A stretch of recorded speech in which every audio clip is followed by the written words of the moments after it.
Hey guys, in this video we're going to talk about the 3 rules of speed development. And this is just a process that we like to think through in terms of building out a long-term speed program. We're talking about over 8, 10, or even 13-week blocks that we're going to talk about in this example. However, the 3 rules to true long-term speed development are slow to fast, soft to hard, and then short to long distances here.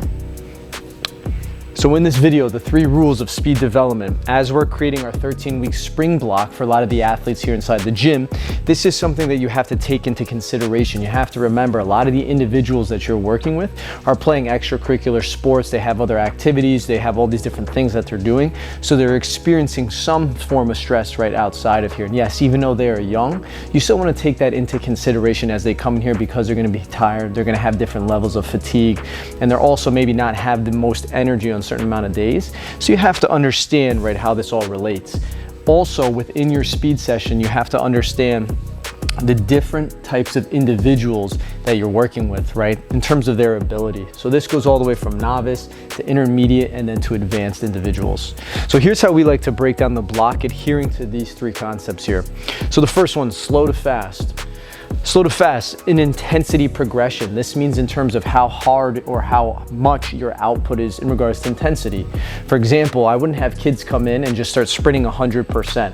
What does your warm-up sequence look like? What does that nervous system and even your peripheral nervous system, meaning your tissue, your muscle tolerance, look like as you begin to progress a little bit?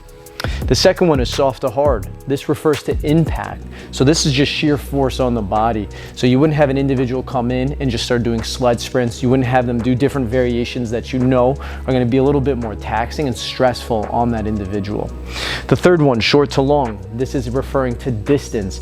So again, I wouldn't have an individual running a 20, 30, 40-yard sprint. If this was my first or second time working with them, I want to see the entire scope of work. I want to see what I'm working with as it pertains to these individuals. So here's what we did.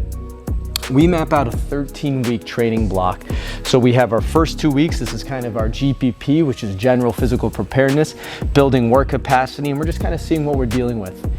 Then we test and analyze. Sure, if you want to test or not test, something that we've talked a lot about those, that we align this 13-week block with that of our training service here. So we know that when you're coming in the gym, we're going to see you for a bare minimum of 13 weeks. That's 25% of the entire year.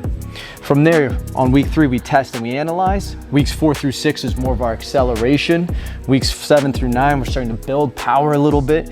Weeks 10 and 11 is true top speed. Week 12, we retest, an official retest, because we want enough time to see, are we getting the adaptation that we're looking for in each block.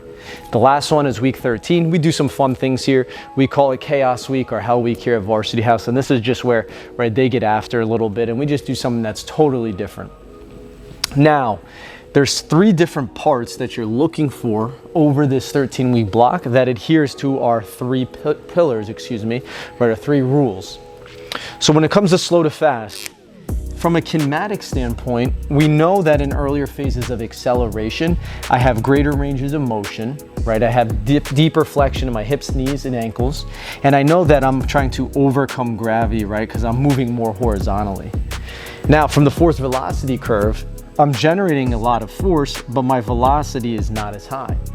And from an undulation standpoint in programming, right, because we know linearly that these athletes are doing so much that we don't want to leave one adaptation on the table, but we do want to prioritize one over the other. So you can see here, I have A, P, which is power, A is acceleration, TS is top speed. Now, from here in the acceleration, we're really prioritizing this in these earlier phases here, weeks literally 1 to 6. Now, power is a little bit lower, but we're still incorporating things that are powerful. This is referring to ground contact time, if I was to put that. And then top speed. This is just some mechanics. So this is just some of our dribble series that you'll see in later videos. Now, as we move on to now our power block, now you can see acceleration goes down.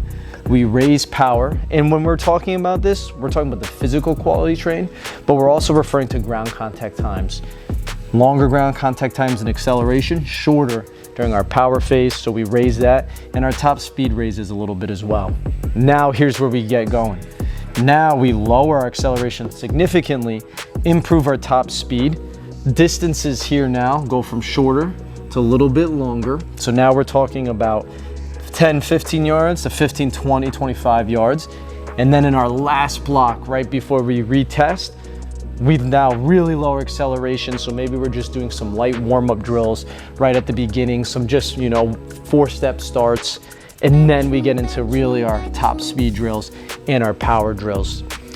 Now, slow to fast refers to intensity, refers to ground contact time, refers to distance. Soft to hard, the variations that you choose.